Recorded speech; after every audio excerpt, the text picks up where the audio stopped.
Tonight in the background, we'd see Karrion Kross talking to the New Day, seemingly handing them a couple of his best-selling t-shirts. Now, I feel like the instant reaction here is, oh my god, could the New Day be joining Karrion? And yes, that does make sense. Karrion was seemingly instrumental in the New Day heel turn. And after New Day got involved tonight in the War Raiders and American-made Creed Brothers match, with Creed Brothers picking up the win with New Day's help, the New Day was given a triple threat match for their tag team titles against the War Raiders and against the Creed Brothers. So maybe they actually do need the help of Karrion Kross. It all makes sense, except if they were to join Karrion, you'd have thought they would have done it when they turned heel, right? So I wonder tonight if Karrion, the ultimate puppet master, is actually pulling our strings. One of the things you've seen online the last week is how well Karrion Kross's t-shirt is actually selling. And right here, right now, we are talking about and thinking about that Karrion Kross t-shirt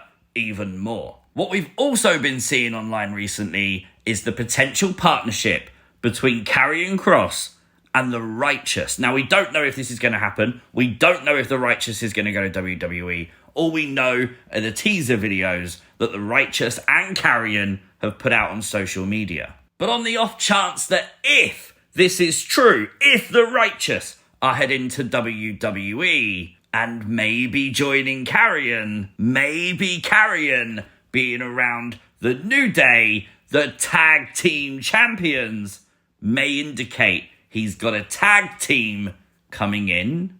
Maybe. It's an interesting one. Let me know your thoughts in the comment section down below. This is things you might have missed from WWE Raw. Make sure you hit the like button, and if you are new to the channel, hit the subscribe button too.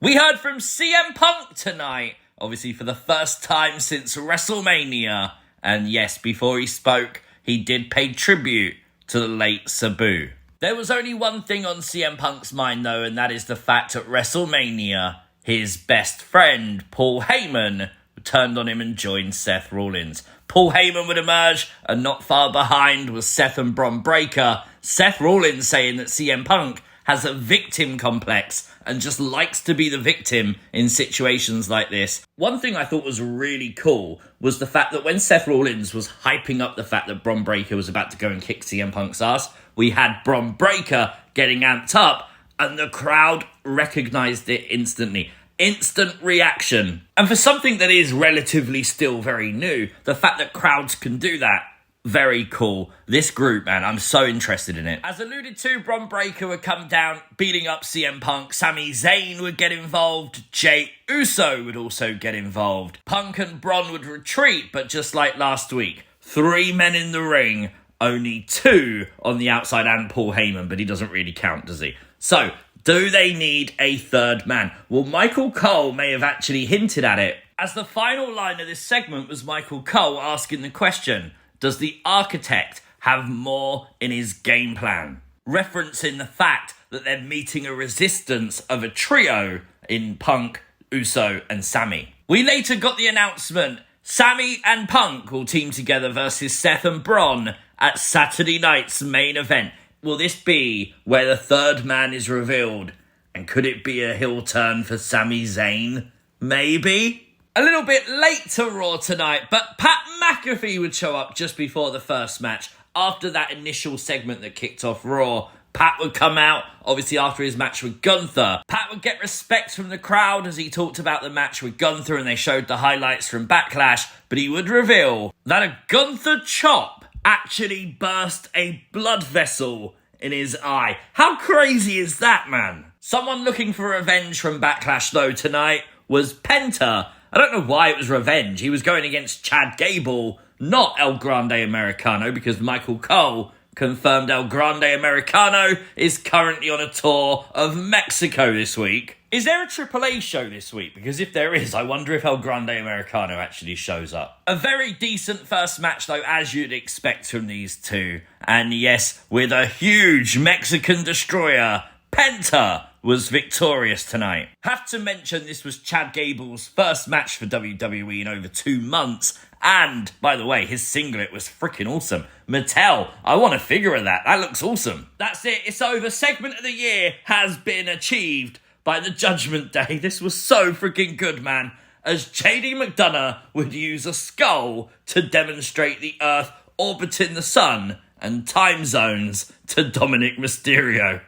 Brilliant. Who says that you don't get education from watching WWE? Gunther would reveal tonight that he is next in line for a shot at the World Heavyweight Championship. He's getting his rematch and he wants it to be Jey Uso he's facing. The winner of Jey versus Logan at Saturday night's main event will face Gunther 4 weeks from tonight. June 9th on Monday Night Raw. So 2 nights after Money in the Bank. So that pretty much confirms the world title will not be on the line at Money in the Bank. I'm actually excited to see Gunther and Jey run it back. Of course, that could be ruined by Logan Paul if he wins the championship at Saturday night's main event. I'm also curious though, is this where Goldberg will show up? We sort of hear the rumours all the time. It's going to be Gunther Goldberg in Goldberg's last match. If true, this could be where Goldberg shows up. They just keep coming for Jey though, as Bron Breakker would lay him out backstage tonight. After the drama last week, Austin Theory has got a bit of revenge tonight, as Grayson Waller tried to get Theory a rematch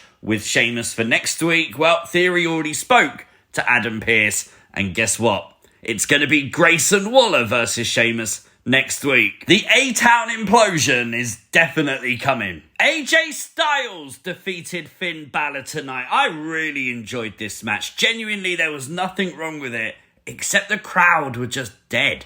There was huge moments in the match, like the Styles clash that woke the crowd up. There was some "this is awesome" chants later on. But this match definitely deserved better. Well, it did pick up at the end as Penta would come out, killing Carlito with a Mexican Destroyer on the outside. Penta being a thorn for the Judgment Day as AJ picks up the win. For the second week in a row though, look in the background here, Finn Balor caught talking to Roxanne Perez. What is going on here? 1 week you can kind of go, okay, we can have some fun with this. 2 weeks means it's something. So what do you think? Let me know your thoughts in the comment section down below. Another great promo tonight by Rusev as he declared that he wants people to fall in his fist and not fall into the abyss like he did. Immediately after, we got either the bravest thing I've ever seen or the stupidest thing I've ever seen as Akira Tozawa demands a match with Rusev.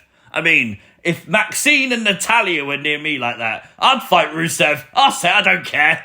Some big matches have been announced for next week's Raw, including Jey Uso versus Bron Breakker. That should be fun, but I'm sure what a lot of people are excited about. Next week, the qualifying matches begin for Money in the Bank. We got a promo from Becky Lynch tonight. I want to spend a bit of time on this. Becky Lynch saying that actually she didn't lose. Lyra lost. She went to her bus. She took a shower. She enjoyed her night. Lyra, she went to the hospital. Becky would then declare that the reason that she's been gone from WWE for so long was because of us, the fans. The last time she won the Women's Championship, she heard the reaction. And you know what? I think this is very John Cena-esque. I think it's very brave of WWE to take a major star like John Cena and then also at the same time a major star like Becky Lynch and give them practically the same story. I really hope that WWE see the comparisons between the John Cena and the Becky Lynch storylines and at some point does some kind of segment in ring or even backstage where the two of them meet and they're like, yeah, we hate this place, we hate the WWE. They don't need to be a faction, but that kind of promo could be great for both their characters.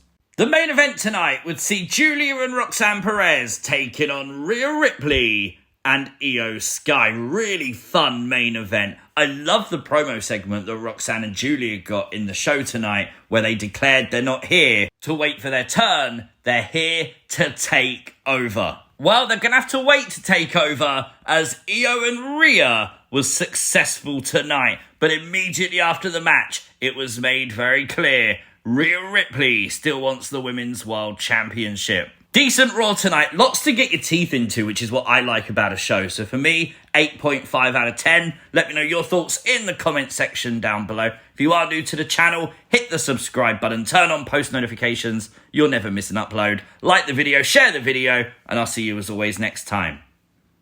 Peace!